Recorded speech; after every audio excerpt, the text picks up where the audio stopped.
Halo semuanya, selamat datang di Ensiklopedia Dokter. Bagi Anda ibu muda atau ibu yang baru melahirkan, baru punya baby, mungkin sering mendengar istilah pijat bayi. Bahkan mungkin dari sebagian teman-teman atau kerabat orang tua atau bahkan mertua menyarankan untuk bayinya untuk dipijat. Katanya supaya bayinya tidurnya enak, supaya nggak gampang sakit, supaya nggak rewel. Memang umum sih pijat bayi ini terjadi atau mungkin sering merupakan rutin ya bagi sebagian bayi. Cuman kalau misalkan kita lihat dari sudut pandang kesehatan atau medis, kira-kira apakah aman pijat pada bayi ini? Kira-kira gimana? Tonton video berikut ini.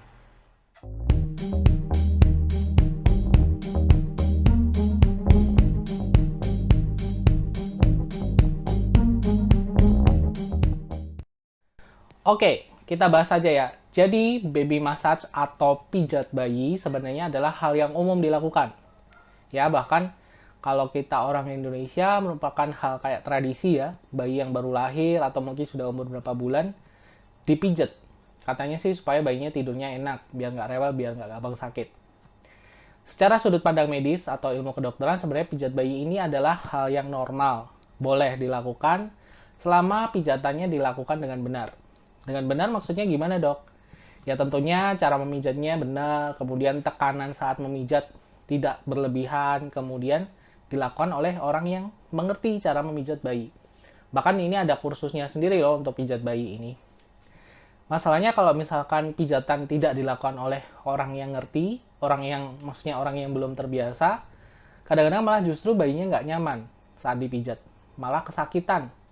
Baik lagi kalau bayi ini agak sensitif ya, sensitif terhadap suhu, tekanan, sentuhan dia sangat sensitif. Maka kalau pijatannya tidak dilakukan dengan tidak benar, justru bayinya nggak nyaman, rewel, nangis, malah bikin dia sakit semua badannya. Seperti kita juga, bahwa bayi juga kadang-kadang ada yang mengalami kayak pegel ya ototnya, pegel-pegel seperti itu. Cuman ini sebenarnya tidak pegelnya karena dia aktivitas enggak, cuman memang ya mungkin karena dia aktivitasnya tidur aja atau mungkin bayi yang sudah mulai bisa ngerangka jalan itu kadang-kadang kan juga banyak otot yang berkontraksi. Apa sih manfaat pijat bayi dok? Sebenarnya manfaat pijat bayi ini cukup banyak ya. Yang pertama memang benar kalau pijat bayi ini bisa menyebabkan tidur si bayi jadi lebih enak, lebih nyenyak. Ini benar. Karena ya ibaratkan kita juga, kita kalau misalkan mau tidur dipijat juga biasanya tidurnya lebih enak. Itu adalah manfaat yang pertama.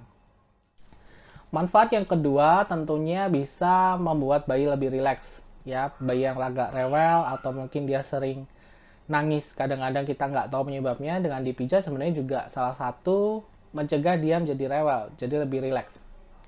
Kemudian juga pijat pada bayi bisa bermanfaat untuk melancarkan aliran darah, pembuluh darah. Ini mirip seperti kita juga, kalau kita dipijat kadang-kadang badan kita agak enakan ya, agak enteng. Ini juga bisa terjadi pada bayi. Dengan pijatan itu membantu melancarkan pembuluh darah di bagian tubuhnya.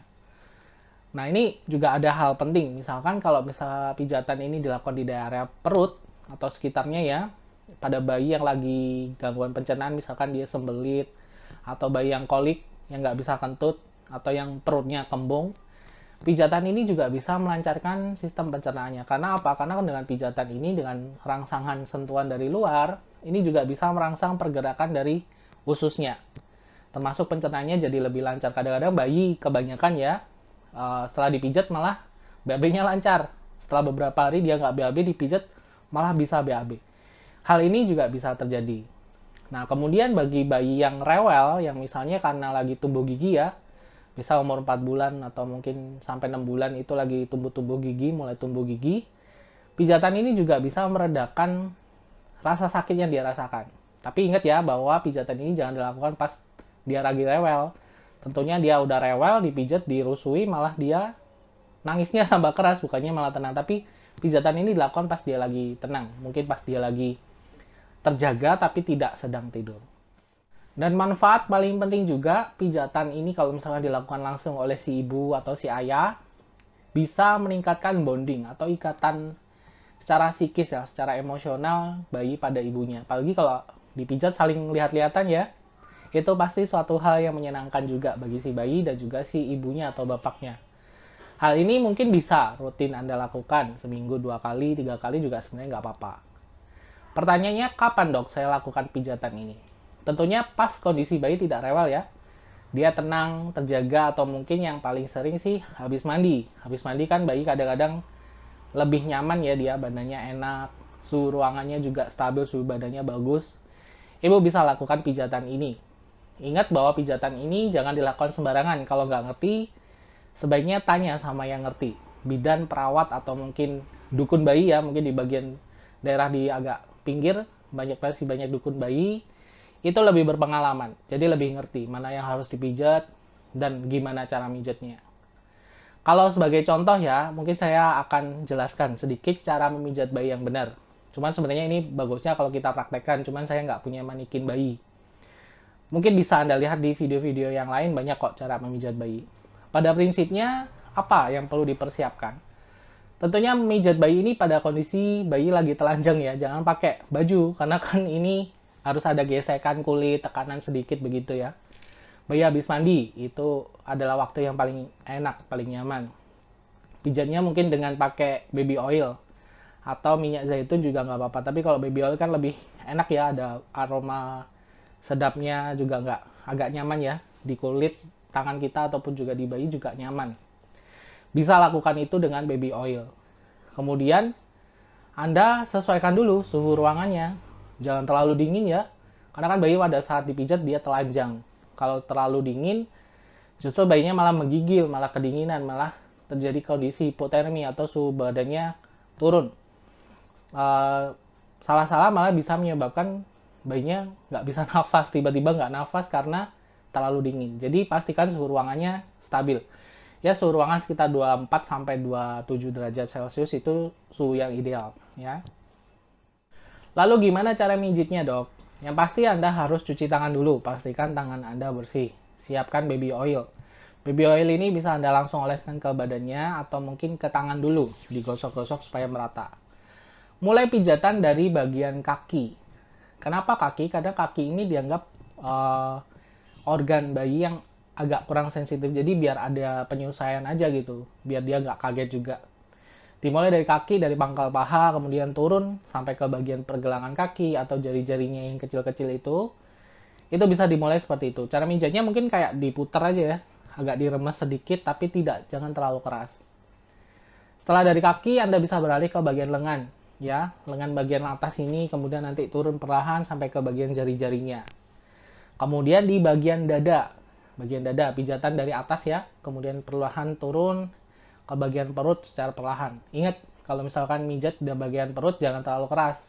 Ini masih agak sensitif ya, terutama bagi bayi yang baru lahir. Nah, kemudian untuk bagian punggung juga bisa dipijat. Ini agak tegal sedikit sih, kadang-kadang bayi baru lahir kan agak sulit dia tengkurap. Tapi sebenarnya Anda bantu pegang dengan tangan satu mijatnya itu sebenarnya sudah cukup. Mungkin bayi yang sudah di atas 1 bulan atau mungkin 3 minggu, 4 mingguan baru lahir itu sudah mulai bisa ditengkurapkan, nggak apa-apa. Perlahan aja dari punggung, kemudian di area bokong, paha belakang, dan seterusnya. Pijatan ini dilakukan dengan hati-hati. Ingat, harus hati-hati. Anda harus lihat kondisi bayi Anda nyaman atau enggaknya pas dipijat. Kalau dia dipijat malah tambah nangis, malah dia teriak, sebaiknya pijatan harus dihentikan, jangan dilanjutkan. Karena itu tanda dia nggak nyaman ya. Tanda dia mungkin bisa karena tekanannya terlalu keras, mungkin suhu ruangannya dia nggak suka, kedinginan, maka hal itu sebaiknya dihentikan. Lihat-lihat reaksi si bayi, ibu jangan paksakan. Kalau misalkan dia nggak nyaman, malah bisa bikin dia nggak nyaman, malah nggak suka, nantinya malah dipijat malah nggak suka. Jadi kira-kira begitu ya cara mijat bayi. Secara medis, mijat bayi itu boleh kok, bayi baru lahir bahkan dipijat juga nggak apa-apa. Yang penting dilakukan dengan benar.